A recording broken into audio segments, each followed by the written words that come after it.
সুবহানাল্লাহ বলতে ইচ্ছে করে না? ও নবী, তোমার চরিত্র এমন যা মাপার মতো যন্ত্র পৃথিবীতে নাই।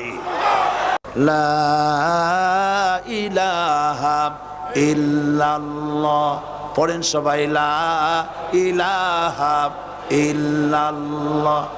আপনিও যদি নবীদের মতো সাহাবীদের মতো বুঝা এই কলেমার দাওয়াত দেন, বাধা আসবেই।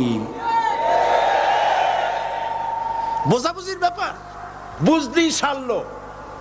কত মাহফিল হয় বাংলাদেশে, হয় না? কোনো বাধা নাই, ঠিক কিনা? কত পূজা হয়, পার্বণ হয়, গান হয়, থিয়েটার হয়, গুণগার বিবির গান হয়, কত কিছু হয়। কোনো বাধা আছে? তাফসিরের মাহফিলে বাধা। কারণ ওরা বুঝতে পেরেছে এ তাফসিরের মাহফিলে গাজীর গীত হয় না, এ